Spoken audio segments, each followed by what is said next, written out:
യേശുവേ നന്ദി, യേശുവേ സ്തോത്രം. ആദ്യം തന്നെ ദേവകുമാരനും പരിശുദ്ധ അമ്മയ്ക്കും കോടാനുകോടി നന്ദി. എൻ്റെ പേര് നോബൽ ടോമി. ഞാൻ കോട്ടയം ജില്ലയിൽ വിജയം രൂപതയുടെ സെൻറ്റ് പോനിബോസ് ഇടവയിൽ നിന്ന് കാണക്കാരിൽ നിന്നാണ് ഞാൻ ഇവിടെ വരുന്നത്. ഏകദേശം ഞാൻ ഉടമ്പടി എടുത്തിരിക്കുന്നത് ഫെബ്രുവരി 11-ാം തീയതിയാണ് എൻ്റെ ആദ്യത്തെ ഉടമ്പടി.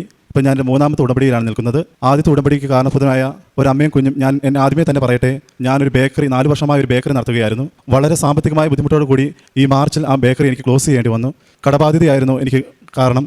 വളരെയധികം ദിവസം ഞാൻ ഈ ലാസ്റ്റ് ദിവസം കട അടയ്ക്കുന്നതിന് മുന്നേ ഇരുന്ന് പ്രാർത്ഥിച്ച്, ദൈവമേ ഞാനിത് എന്ത് ചെയ്യും, കട അടയ്ക്കണോ വേണ്ടയോ എന്ന് ആലോചിച്ച് പലവട്ടം ഞാൻ ചിന്തിച്ചിരുന്ന സമയത്താണ് എൻ്റെ കടയിലേക്ക് ഒരു അമ്മയും കുഞ്ഞും കയറി വരുന്നത്. എന്നോട് ചോദിച്ചു, എന്നാ ചേട്ടാ വിഷമിച്ചിരിക്കുന്നത്? ഞാൻ പറഞ്ഞു, സാധനങ്ങളൊന്നുമില്ല മേടിക്കാൻ, സാമ്പത്തികമായ ബുദ്ധിമുട്ടുമായി ഞാൻ തികച്ചു. അപ്പോൾ എന്നോട് പറഞ്ഞു, ആ കുഞ്ഞ് വന്ന യുവതി എന്നോട് പറഞ്ഞു, ചേട്ടൻ ഒന്നുകൊണ്ട് പേടിക്കേണ്ട, ഞാൻ 1 മാസത്തെ ശമ്പളം മേടിച്ചിട്ടാണ് ഞാൻ ഈ കടയിൽ ഇപ്പോൾ വന്നത്.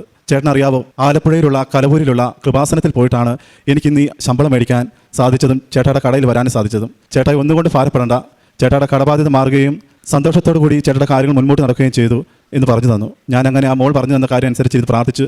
ഒരാഴ്ചക്കാരിരുന്ന് പ്രാർത്ഥിച്ചു. ഞാൻ ആ യുവതി എനിക്ക് പറഞ്ഞ എല്ലാ കാര്യങ്ങളും അതുപോലെ തന്നെ ഇരുന്ന് ഒരാഴ്ച പ്രാർത്ഥിച്ചു. എനിക്ക് ദൈവിക അനുഗ്രഹം കിട്ടുകയുണ്ടായി. അങ്ങനെ ഞാൻ ഈ ദേവാലയത്തിൽ വരുവാൻ ഏകദേശം ഫെബ്രുവരി 11-ാം തീയതി ഞാൻ ഈ ദേവാലയത്തിലേക്ക് വരികയുണ്ടായി. വരുന്ന സമയത്ത് ഞാനും എൻ്റെ വൈഫും എൻ്റെ മോളും കൂടിയാണ് ഞാൻ ഈ പള്ളിയിൽ വന്നത്. രാവിലെ 5 മണിയായപ്പോൾ ഞാൻ എൻ്റെ ഭവനത്തിൽ നിന്ന് പോകുന്നതാണ്. ജപമാല ചൊല്ലി ഞാൻ ഇവിടെ വന്നപ്പോൾ ആദ്യത്തെ സെക്ഷനിൽ എനിക്ക് കയറാൻ പറ്റില്ല ഉടമ്പടി ക്ലാസ്സിൽ. പിന്നെ ഞാൻ ഇവിടെ ഇരുന്ന് ജപമാല ചൊല്ലി പ്രാർത്ഥിച്ചു, കരഞ്ഞ് പ്രാർത്ഥിച്ചു, ദൈവമേ എനിക്ക് ഉടമ്പടിയിലൂടെ എൻ്റെ കാര്യങ്ങൾ നേടിത്തരണമേ, ഞാൻ അങ്ങ് പറയുന്ന എല്ലാ കാര്യങ്ങളും അനുസരിച്ചോളാമേ എന്ന് ഞാൻ പ്രാർത്ഥിച്ചു.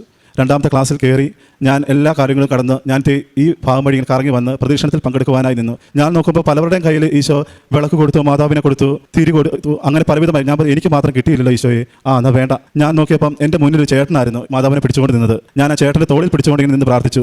എനിക്ക് ലഭിച്ചില്ലെങ്കിലും ഞാൻ ഈ ചേട്ടനെ തൊട്ട് നിന്നോളാം, ഞാൻ അമ്മയെ തൊട്ട പോലെ തന്നെയാണ് ഞാൻ തൊട്ടത്. ഒരു നിമിഷം ഞാൻ കണ്ണുനീരോട് പ്രാർത്ഥിച്ചപ്പോൾ ഞാൻ നിൽക്കുന്ന നിലത്ത് നിന്ന് പയ്യെ ഉയർന്ന പോലെയും സുഗന്ധ പരിമളം കൊണ്ട് എന്നെ തൊടുകയും ചെയ്തു. അപ്പോഴേ ഞാൻ പ്രാർത്ഥിച്ചു, അമ്മേ എൻ്റെ നിയോഗങ്ങളുടെ മേൽ അമ്മ എന്നെ അത്ഭുതപ്പെടുത്തിയല്ലോ. അങ്ങനെ ഞാൻ ഇവിടുന്ന് പ്രാർത്ഥിച്ചു, തിരിച്ചു പോയി ഉടമ്പടിയിൽ തന്നെ ഞാൻ ജീവിച്ചു. ആ 1 മാസം കഴിഞ്ഞ് വീണ്ടും ഞാൻ മാർച്ച് 15-ാം തീയതി എൻ്റെ കട ഞാൻ പൂട്ടി വീണ്ടും ഞാൻ ജോലിയില്ലാതെ ഭവനത്തിലിരുന്നു. ഉടമ്പടിയിൽ തന്നെ ഇരുന്ന് പ്രാർത്ഥിച്ചു. അങ്ങനെ ഇരുന്നപ്പോൾ എൻ്റെ വൈഫ് പറഞ്ഞു, ചേട്ടൻ നമുക്ക് ജോലിയില്ലല്ലോ, ഇനി എന്ത് ചെയ്യും, നമ്മുടെ മുൻപോട്ടുള്ള കാര്യങ്ങൾ കടബാധ്യത തീർക്കണം.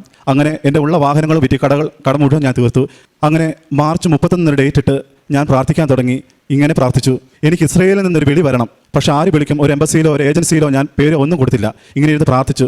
31-ാം തീയതി എനിക്കൊരു കോൾ വരണം. അങ്ങനെ ഡേറ്റ് ഇട്ട് ഞാൻ പ്രാർത്ഥിച്ച് 31-ാം തീയതി രാവിലെയായി, ഉച്ച കഴിഞ്ഞു, വൈകുന്നേരമായി, രാത്രിയായി, 7:30 ആയപ്പോഴും ഞാൻ വൈഫിനോട് പറഞ്ഞു, ഒരു കോൾ പോലും വന്നില്ലല്ലോ. നമ്മൾ ഡേറ്റ് എഴുതി ഇടുകയും ചെയ്ത്. പലവരും പറഞ്ഞു ഡേറ്റ് ഇട്ട് കഴിഞ്ഞാൽ അത്ഭുതം പ്രവർത്തിക്കുമെന്ന്. ഞാൻ അങ്ങനെ പ്രാർത്ഥിച്ചു, ദൈവമേ ഞാൻ ഡേറ്റ് എഴുതിയിട്ടിട്ടും എന്നെ നീ പരീക്ഷിക്കുകയാണോ? അങ്ങനെ ഒരു 5 മിനിറ്റ് കഴിഞ്ഞപ്പോൾ 7:35 ആയപ്പം എൻ്റെ അച്ഛൻ്റെ അനിയൻ്റെ ഭാര്യയുടെ ഫോണിലേക്ക് ഒരു കോൾ വരികയാണ്.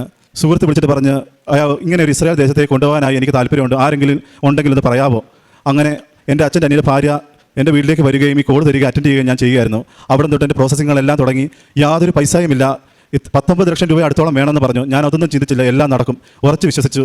അങ്ങനെ ഫെബ്രുവരി, മാർച്ച്, ഏപ്രിൽ, മെയ്, അങ്ങനെ എൻ്റെ ആദ്യത്തെ ഉടമ്പടി കഴിഞ്ഞ് ജൂണിൽ 2ാമത്തെ ഉടമ്പടിയിലോട് കൂടി ഞാൻ മുംബൈയിലേക്ക് പോയി ക്ലാസ് കൂടി. 2ാമത്തെ ഉടമ്പടി ഇരിക്കെ ചെയ്യുകയെ ഞാൻ ആദ്യത്തെ ഉടമ്പടിയിൽ പാലിച്ച എല്ലാ കാര്യങ്ങളും, പക്ഷേ 2ാമത്തെ ഉടമ്പടി എനിക്ക് സാധിച്ചില്ല. പലതും മുടങ്ങിപ്പോയി. രാവിലെ എഴുന്നേൽക്കുന്ന കാര്യങ്ങളിലും അങ്ങനെ എല്ലാ കാര്യങ്ങളിലും പ്രാർത്ഥനയും സമയം തെറ്റിയായിരുന്നു 2ാമത്തെ ഉടമ്പടി. ആദ്യം കത്തിയ പോലെ 2ാമത്തെ ഉടമ്പടി എനിക്ക് കത്തിയില്ല. ഞാൻ 2ാമത്തെ ഉടമ്പടി പൂർത്തീകരണത്തോടു കൂടി ഞാൻ വീണ്ടും ഇവിടെ വന്നു. മൂന്നാമത്തെ ഉടമ്പടി എടുക്കാൻ വേണ്ടി വന്നത് ആഗസ്റ്റ് 11-ാം തീയതിയാണ്.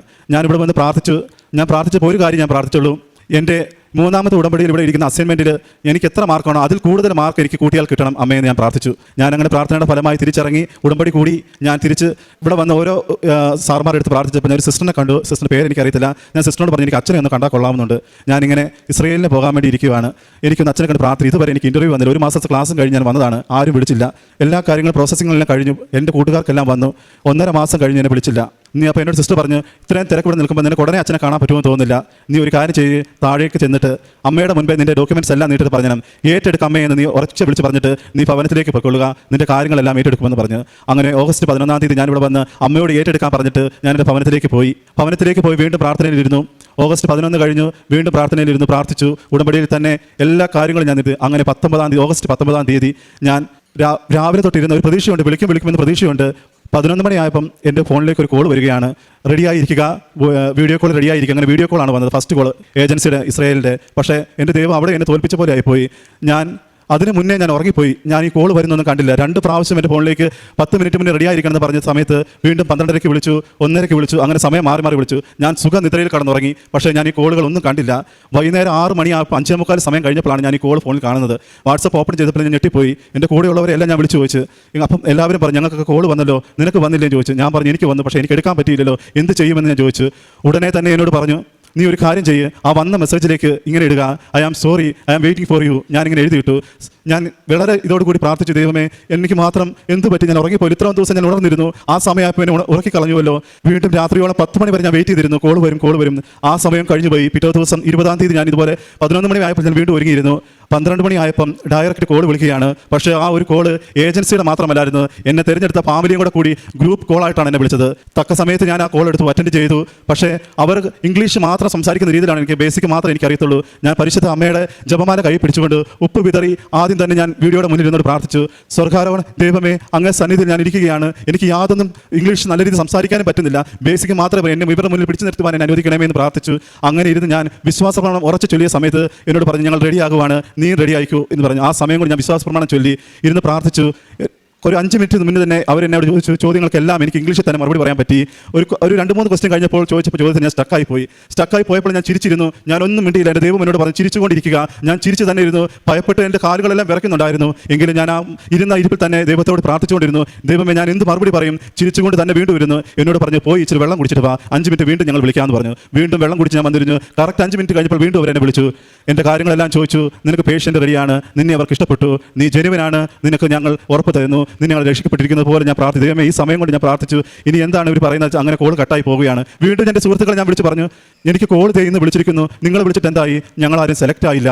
അങ്ങനെ ഞാൻ വീണ്ടും ആ ആഴ്ച കഴിഞ്ഞു. 26-ാം തീയതി ഓഗസ്റ്റ് 26-ാം തീയതി എൻ്റെ ബർത്ത്ഡേ ആയിരുന്നു. ഞാൻ 6 പൊതി ചോറ് വെച്ച് ഞാൻ വീട്ടിൽ രാവിലെ അമ്മയോട് പറഞ്ഞു, നമുക്ക് കോട്ടയത്തുള്ള നഗരത്തിൽ നിർദ്ധനരായ ഒത്തിരി പേർക്ക് കൊടുക്കാൻ പറ്റിയില്ലെങ്കിലും 6 പൊതി ചോറ് കൊണ്ട് കൊടുക്കാം അമ്മയെന്ന് പറഞ്ഞു. അങ്ങനെ രാവിലെ എൻ്റെ ജന്മദിനമായിക്കൊണ്ട് ഞാൻ 6 പൊതി ചോറ് 6 നിയോഗങ്ങൾ മേൽ പ്രാർത്ഥിച്ചുകൊണ്ട് ഞാൻ കോട്ടയം നഗരം വഴി നടന്നു.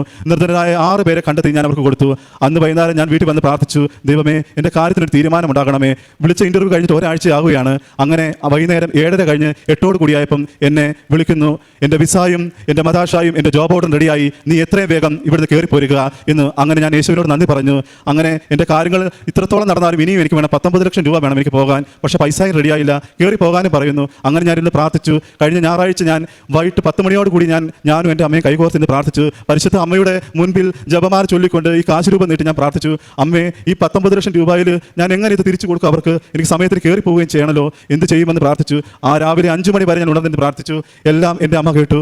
അങ്ങനെ കഴിഞ്ഞ ഞായറായി, തിങ്കളായി, ചൊവ്വാഴ്ചയായി എൻ്റെ ഒരു സുഹൃത്ത് വിളിച്ച് പറഞ്ഞു, നീ ഒന്നുകൊണ്ട് ഭാരപ്പെടേണ്ട, നിന്റെ കാര്യം നടത്തിക്കൊള്ളാം, നീ നേരെ കയറിപ്പോയിക്കൊള്ളുക, പൈസ ഞാൻ തന്നോളാം. അങ്ങനെ ഞാൻ ഈ വരുന്ന ബുധനാഴ്ച ഞാൻ കയറി പോവുകയാണ്. ഇസ്രയേൽ എന്ന ദേശത്ത് ടെൽ അവീവ് എന്ന സ്ഥലത്ത് പെറ്റ്വാറ്റിക്കോ എന്ന സ്ഥലത്തേക്കാണ് ഞാൻ പോകുന്നത്. നിങ്ങൾ എനിക്ക് വേണ്ടി പ്രാർത്ഥിക്കണം.